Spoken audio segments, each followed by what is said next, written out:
Astaghfirullahalazim. Jadi hantu itu asalnya adalah jin. Termasuk orang bunian itu adalah jin, tapi menyerupai bentuk manusia, berubah menjadi bentuk manusia, berubah menjadi bentuk-bentuk yang menyeramkan. Jika di Indonesia, di Malaysia, di Thailand, hantunya ada pattern-pattern tertentu yang tak sama dengan hantu di negeri Arab, yang tak sama dengan hantu di Rusia, hantu di China. Kenapa tak sama? Kerana mereka berubah berdasarkan apa yang dipercayai oleh masyarakat yang telah didoktrinkan daripada dahulu. Yang biasa mendoktrinkan hal ini tentulah tukang-tukang sihir ataupun bomoh-bomoh.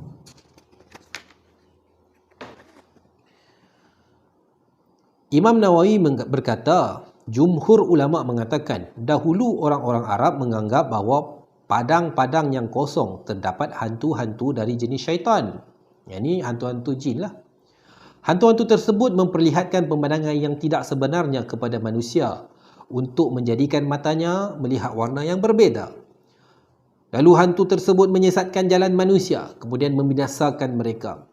Ini dapat kita lihat di highway-highway dahulu. Biasa kita dengar Volkswagen kuning yang menyesatkan mata, membuatkan kita melihat sesuatu yang tidak ada di situ.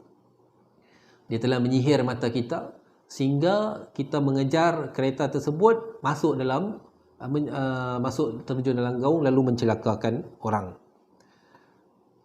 Hal ini juga berlaku, menurut Imam Nawawi berlaku di padang-padang ataupun di kawasan-kawasan gurun-gurun yang kosong yang dilalui oleh orang Arab pada zaman dahulu.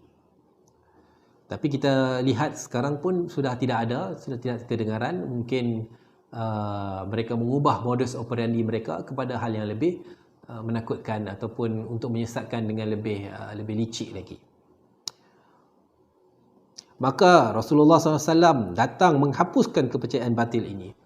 Maka kita, para perawat yang mengaku ruqyah syar'iyah, kita harus mempecahkan atau memusnahkan kepercayaan orang yang berlebih-lebihan kepada hantu, yang terlampau takut kepada hantu. Yang mana kita punya pendapat ataupun kalam kadang-kadang mendatangkan orang bertambah yakin, bertambah ketakutan bahawa hantu itu begitu berkuasa. Rasulullah menghapuskan kepercayaan bahawa hantu-hantu ini ataupun jin-jin ini boleh mendatangkan mudarat yang membinasakan. Sedangkan binasa mereka hanya berlaku dengan izin Allah. Kita berlakunya sesuatu, kita balikkan kepada Allah, bukan kita beri kredit kepada hantu tersebut. Dalam hadis yang lain, Rasulullah mengatakan, jika kamu ucapkan berlaku sesuatu, kamu ucapkan bismillah, maka syaitan tadi akan mengecil sebesar lalat. Jika kamu mengatakan memang dialah yang celaka, dialah yang telah buat aku jadi macam ini, maka syaitan tadi akan bangga dan mengatakan, apa yang berlaku kepada orang ini berlaku dengan keperkasaanku, lalu dia membesar seperti besar rumah.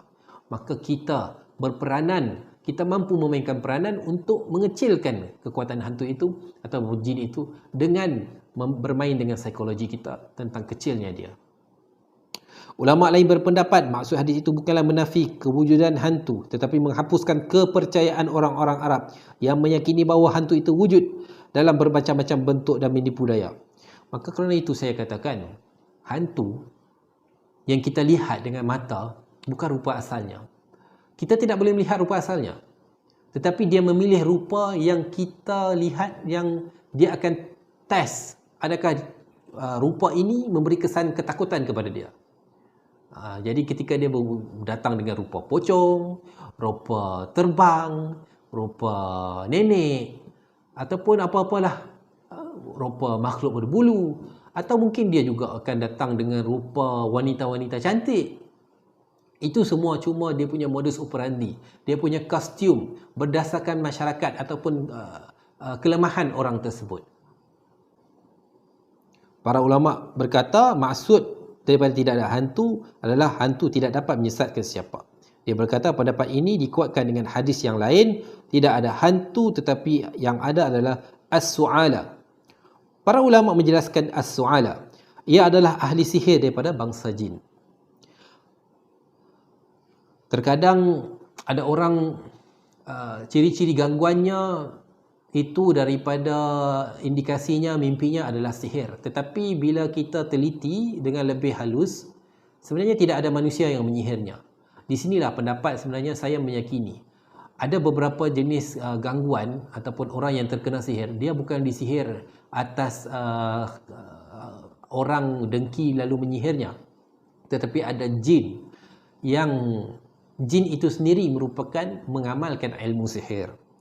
Maksudnya dari kalangan jin juga ada ahli sihir yang boleh melakukan tipu daya dan menghipnotis. Hadis riwayat Muslim dalam syarah Sahih Muslim.